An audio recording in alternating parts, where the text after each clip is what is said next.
पारुल एक पारुल एक गरीब घर गरीब की घर की लड़की थी। लड़की थी। उसके उसके माता माता-पिता पिता भी अपाहिज थे। अपाहिज थे। एक तो रोज एक एक रोज पंडित उनके यहाँ उनके एक घर पंडित आता है। आता है। आपकी बेटी उस बड़े घर में बहुत खुश रहेगी। मैं तो कहता हूँ झट से शादी के लिए हाँ कर दो। अब ठीक है पंडित जी, लेकिन हम बहुत गरीब हैं, हम दहेज नहीं दे पाएंगे। उसकी चिंता तुम मत करो, उन्हें तो बस सुंदर लड़की चाहिए। इस तरह गरीब घर की लड़की ब्याह कर बड़े घर में आ जाती है। उसके ससुराल में पारुल की जेठानी थी, जो कि बहुत ही ज़्यादा अमीर घर से थी और सास भी सिर्फ अमीर बहू की बातें माना करती और बेचारी गरीब पारुल से घर का सारा काम करवाया करती, उसे नौकरानी की तरह रखा करती। और उसका पति भी बाहर काम करता था, तो उसे भी इस चीज़ का अंदाज़ा नहीं था कि उसकी पत्नी को किस तरह से रखा जाता है। अमीर जेठानी और उसकी सास दोनों मिलके उसके पति का दिया हुआ पैसा भी अपने पास ही रखती। ऐसे ही कुछ समय बाद पारुल की एक लड़की होती है और उसके जेठानी की उसी जगह लड़का होता है। उसकी लड़की सिर्फ 5 साल की थी। वह भी अपनी माँ का हाथ बटाने लगी और ऐसे ही एक दिन उसकी जेठानी का वो पैर दबा रही थी। तो वो बोलती है, सही से दबाया करना, कैसे दबा रही है हाथ, वो मैं जान नहीं है क्या? खाना खाने के लिए तो तेरे हाथ बहुत चलते हैं। बच्ची बोलती है, ताई जी आप कब से अपने पैर दबा रही हैं और आप मुझे खाना भी नहीं दे रही हैं। अच्छा ज़्यादा बोलती है तू। और यही बात सुन के वो उसकी लड़की को बहुत मारना पीटना भी चालू कर दी। पारुल बोलती है, अरे दीदी छोड़ दीजिए, वो अभी सिर्फ 5 साल की है, उसे बिल्कुल भी समझ नहीं है। अच्छा ज़बान लड़ाएगी तू, अब इतनी हिम्मत हो गई है तेरी, चल जाके जा काम कर मेरा। ऐसे ही वो एक दिन प्रेस कर रही थी और उसकी साड़ी गलती से जल जाती है और उसकी जेठानी उसे बहुत सुनाती है, बहुत ताने मारती, वह कहती है, ऐसा कर तू निकल जा घर से, किसी काम की नहीं है, नौकरानी बनने लायक भी नहीं है तू तो, चल निकल जा मेरे घर से। और धक्के मार के पारुल को घर से बाहर निकाल देती है। तो पारुल जाके एक छोटी कुटिया में अपना घर बना के रहने लगती है और वहीं आसपास उसे दिखते हैं कि बहुत सारे वहाँ पे बांस के पेड़ हैं, गन्ने के भी खेत हैं।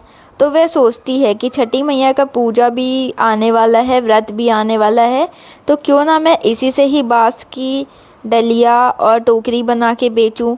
हो सकता है ऐसे ही हमारा थोड़ा सा ही खाने पीने का ही चल जाए खर्चा। तो वह और उसकी 5 साल की बेटी दोनों ही बहुत पूरी रात मेहनत करके ऐसे गन्ने लेते हैं और टोकरी और डोरी बना के ले जाते हैं बेचने बांस के का लिए। सूप तो बहुत ही अच्छा लग रहा है। ये कितने का दिए? जी 100 रुपए का है। और ये गन्ने? ऐसे ही वो थोड़ी सी कमाई करती है जिससे वो अपनी और अपनी बेटी का पेट भरती है। और ऐसे ही उसकी अमीर जेठानी उसी जगह कार से जाती है और महंगी महंगी दुकानों में महंगा महंगा सामान खरीदती है पूजा का और घर वापस आ जाती है। ऐसे ही छठ का दिन आ जाता है और पारुल अपना थोड़ा सा सामान लेके पूजा का घर आती है और छठी मैया से विनती करती है, हे छठी मैया, मैंने सच्चे मन से व्रत किया है तो मेरा पति वापस आ जाएगा और मैंने ऐसा सुना है कि आपका जो भी सच्चे मन से व्रत करता है आप उसकी सारी मनोकामनाएं पूर्ण करती हैं।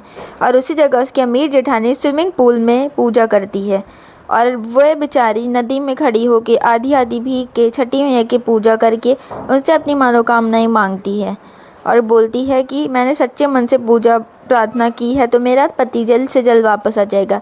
छठी मैया उसकी पुकार सुन लेती हैं और अगले ही दिन उसका पति काम छोड़ के अपनी पत्नी और बच्चे से मिलने आता है। और जैसे ही वह वापस आता है वह देखता है कि उसकी पत्नी और ये क्या हालत बना रखी है पारुल तुमने अपनी और मेरी बच्ची पिंकी की। पारुल उसे सारी बातें बताती है जो उसकी माँ और जेठानी ने उसके साथ किया और उसे नौकरानी की तरह रखा। भाभी, आपने ये ठीक नहीं किया।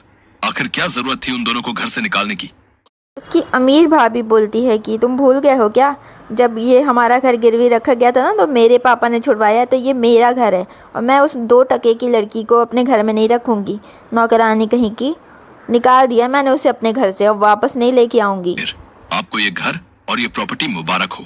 जब मेरी पत्नी और बेटी ही इस घर में नहीं रहेगी तो मैं भी यहाँ पर नहीं रहूंगा। ये सब सुनने के बाद उमेश अपनी पत्नी और बच्ची को लेके वहीं चला जाता है जहाँ वह काम कर रहा होता है और वह लोग खुशी खुशी रहने लगते। छठी मैया का आशीर्वाद